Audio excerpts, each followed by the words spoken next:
Assalamualaikum warahmatullahi wabarakatuh. Perkenalkan nama saya Saltiwan Faiz dengan NIM 2024 10370110483. Di sini saya akan mempresentasikan hasil analisis hazard pada lingkungan peternakan. Nah, jadi peternakan merupakan salah satu sektor kerja yang memiliki tingkat risiko cukup tinggi karena melibatkan interaksi langsung antara manusia, hewan, mesin, limbah biologi, serta lingkungan kerja yang berpotensi bahaya.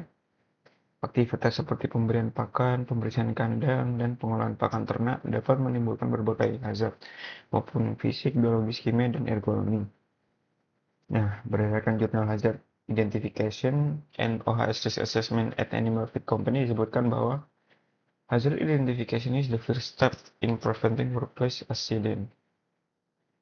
Hal tersebut menunjukkan bahwa identifikasi hazard merupakan langkah penting untuk mencegah kecelakaan kerja sebelum risiko berkembang menjadi insiden yang lebih serius. Nah, lalu latar belakangnya, peternakan memiliki risiko kerja tinggi karena melibatkan hewan, mesin, limbah biologis, dan lingkungan kerja ekstrim, serta ada manusianya juga yang terlibat. Banyak kecelakaan terjadi akibat kurangnya identifikasi hazard, tidak adanya SOP, penggunaan APD yang rendah atau salah. Oleh karena itu diperlakukan metode HIRARC, Hazard Identification, Risk Assessment, and Risk Control. Nah, metode HIRARC sendiri itu eh, mempunyai beberapa tahapan. Yang pertama, hazard identification, lalu risk assessment, dan risk control. Tujuannya itu mengidentifikasi sumber bahaya, menentukan tingkat risiko, mengurangi kecelakaan kerja.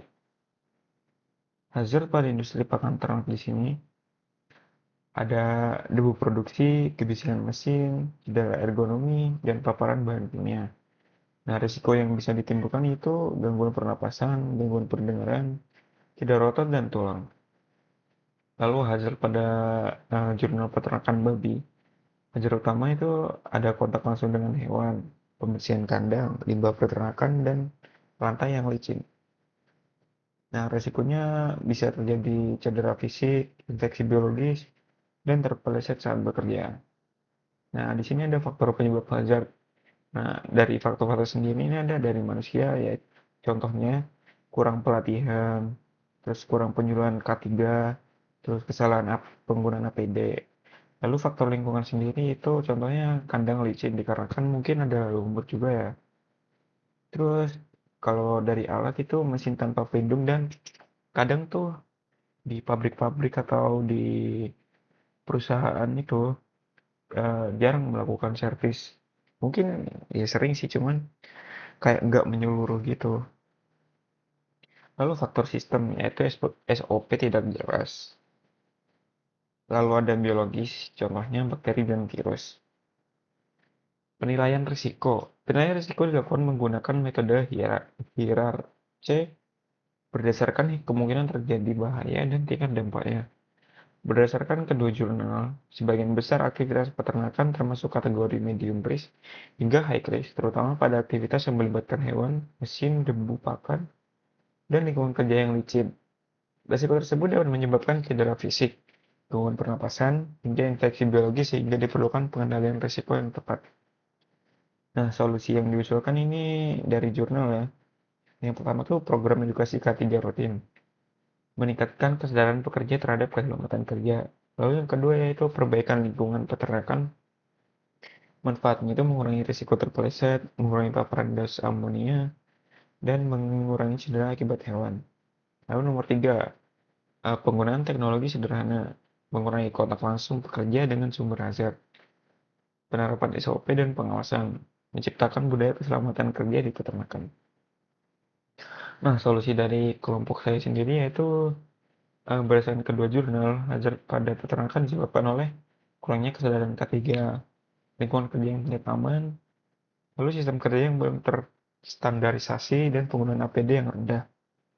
Oleh karena itu, diperlukan solusi yang tidak hanya berfokus pada alat, tetapi juga pada manusia itu sendiri dan sistem kerja. Oke, kesimpulannya itu berdasarkan kedua jurnal, Aktivitas pada peternakan memiliki berbagai hasil seperti bahaya fisik, biologis, kimia, dan ergonomi yang dapat menyebabkan kecelakaan kerja maupun gangguan kesehatan pekerja. Metode HIRARC terbukti efektif dalam mengidentifikasi, menilai, dan mengendalikan risiko kerja di lingkungan peternakan. Oleh karena itu, penerapan K3 melalui edukasi, SOP, penggunaan APD, serta perbaikan lingkungan kerja sangat diperlukan untuk menciptakan kondisi kerja yang lebih aman dan mengurangi risiko kecelakaan kerja. Nah, ini kedua judul jurnal yang saya analisis. Mungkin sekian dari presentasi saya, kurang lebihnya saya mohon maaf. Saya juga mohon maaf kalau presentasinya dilakukan sendiri, karena teman saya yang satunya agak ribet ya. Minta maaf semuanya. Cukup sekian presentasi dari saya. Wassalamualaikum warahmatullahi wabarakatuh.